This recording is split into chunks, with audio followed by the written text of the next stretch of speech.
അഭിപ്രായം പറയാനും വിമർശനം ഉന്നയിക്കാനും പാർട്ടി നേതാക്കന്മാർ ഉൾപ്പെടെ സന്നദ്ധമാകാതിരിക്കുന്നത്.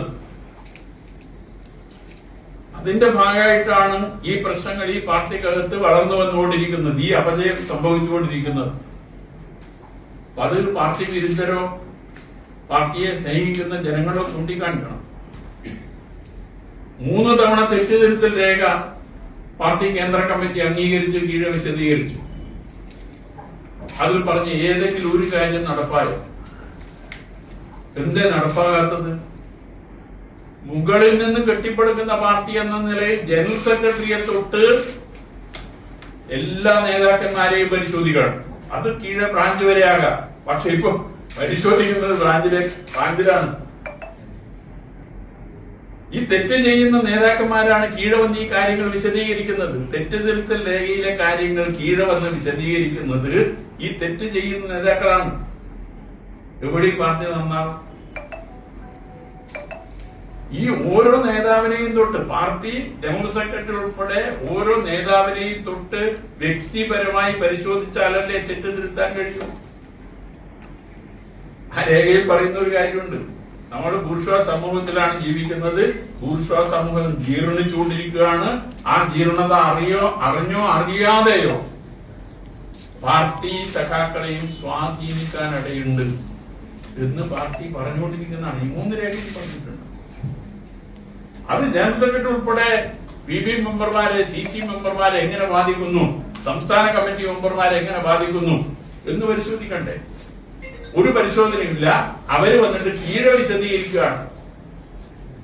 നിങ്ങൾക്ക് വല്ല തെറ്റും പറ്റിയിട്ടുണ്ടോ, തിരുത്തണം. അപ്പൊ ഇതൊക്കെ ആളുകളുടെ കണ്ണിൽ പൊടിയിടാനുള്ള ഒരു വിദ്യ മാത്രമാണ്. ഇതുകൊണ്ടൊന്നും പാർട്ടി രക്ഷപ്പെടാൻ പോകുന്നില്ല. പാർട്ടിക്കകത്ത് വലിയ നിലയിൽ അപജയങ്ങൾ സംഭവിച്ചുകൊണ്ടിരിക്കുകയാണ്. അത് തിരുത്താൻ നേതൃത്വം തയ്യാറാകാത്തിടത്തോളം കാലം ഈ ജനങ്ങളുടെ അഭിപ്രായം കേട്ടത് കൊണ്ടൊന്നും അത് തിരുത്താൻ പോകുന്നില്ല. ജനങ്ങളുടെ അഭിപ്രായം കേൾക്കാതെ തന്നെ നേതൃത്വം എടുക്കേണ്ടുന്ന തീരുമാനങ്ങൾ, നിലപാടുകൾ എടുത്തു പോകാൻ സാധിക്കണം.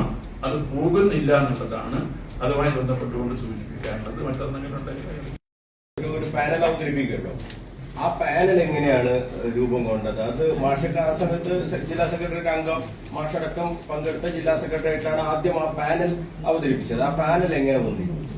ഇത് സാധാരണയായി ജില്ലാ കമ്മിറ്റിയിലായാലും ഏത് കമ്മിറ്റിയിലായാലും ഒരു പ്രപ്പോസൽ വെക്കുന്ന സെക്രട്ടറിയാണ്. അപ്പൊ ജില്ലാ കമ്മിറ്റി പ്രപ്പോസൽ വെച്ച സെക്രട്ടറിയാണ്. പക്ഷേ നമ്മുടെ ജില്ലാ കമ്മിറ്റി സെക്രട്ടറി പ്രപ്പോസൽ വെക്കണമെങ്കിൽ അങ്ങനെ ഒരു പ്രപ്പോസൽ അയാളെ സ്വന്തം അഭിപ്രായമല്ല. അയാൾക്ക് ഈ സ്ഥാനാർത്ഥികളെ കുറിച്ച് അങ്ങനെ സ്വന്തം അഭിപ്രായമുള്ള ഒരാളെന്നല്ല. കാരണം അയാളെ രാഷ്ട്രീയ പാരമ്പര്യം നമുക്കറിയാവുന്നതാണ്. എന്നാൽ അദ്ദേഹം അത്തരത്തിലുള്ള ഒരു നിർദ്ദേശം വെക്കണമെങ്കിൽ അയാൾ ഗോവിന്ദമാഷുമായിട്ടും പിണറായി ആയിട്ടും ആലോചിക്കാതെ അവരുടെ അഭിപ്രായം എടുക്കാതെ ഒരു പ്രപ്പോസൽ വെക്കില്ല. അപ്പൊ അവരുടെ അഭിപ്രായം കൂടി എടുത്തിട്ടാണ് ഒരു പ്രപ്പോസൽ സെക്രട്ടറിയേറ്റ് മുമ്പാകെ വെക്കുന്നത്. ആ പ്രപ്പോസൽ പറഞ്ഞ 2 പേരുകളെയാണ് അതിശക്തമായിട്ട് സെക്രട്ടറിയേറ്റ് എതിർത്തത്. അതാണ് DC ഞാൻ നേരത്തെ പറഞ്ഞു. അതൊക്കെ ഇപ്പൊ ഗോവിന്ദമാഷ് തന്നെ പറഞ്ഞത് താൻ അതിൽ ഇടപെട്ടിട്ടേ ഇല്ല, അത് അവിടെ തന്നെ ഉണ്ടാക്കിയ ലിസ്റ്റ് എന്നുള്ള രീതിയിലാണ് MP ഗോവിന്ദമാഷ് പറഞ്ഞത്. അല്ല, അന്ന് ഈ ജില്ലാ സെക്രട്ടേറിയറ്റിൽ മാഷ് മാത്രമാണോ ഇത് എതിർത്തത്? ഒരാൾ മാത്രം എതിർത്തു എന്നുള്ള രീതിയിലാണ് പറയുന്നത്. മാഷ് മാത്രമാണ് എതിർത്തത്, മറ്റാരാണ് അന്ന് എതിർത്തത്? സത്യസന്ധമായിട്ട് പാർട്ടി ജനങ്ങളോട് പറയുകയും തെറ്റുപറ്റിപ്പോയി പറയുന്നതാണെങ്കിൽ ജില്ലാ സെക്രട്ടറിക്ക് തെറ്റും പറ്റിയിട്ടില്ല. ജില്ലാ സെക്രട്ടറി ഞാൻ മാത്രമല്ല, മുഴുവൻ സെക്രട്ടറി ഒന്നോ രണ്ടോ പേര്, രണ്ടില്ല, ഒരാൾ മാത്രമാണ് സെക്രട്ടറി വെച്ച നിർദ്ദേശത്തിന് അംഗീകരിച്ചത്, ഒരാൾ മാത്രമാണ്. അപ്പൊ എന്തുകൊണ്ട് ഇതൊരു ഡ്രാമയായിരുന്നു ഇതിനു മുമ്പ്? അതായത് ഇങ്ങനെ ഈ സ്ഥാനാർത്ഥിയെ ഇവിടെ നിശ്ചയിക്കാൻ വേണ്ടി നിർദ്ദേശിക്കാൻ ഇടയായിരുന്നതിന് മുമ്പ് തന്നെ അണിയറിയിച്ച നീക്കങ്ങൾ നടന്നിട്ടുണ്ട്. അതിന്റെ ഒരു ഉദാഹരണമാണ് തളിപ്പറമ്പിൽ നിന്ന് ഒരു വനിതാ സ്ഥാനാർത്ഥി വരണം എന്ന് ആദ്യം പറയുകയാണ്.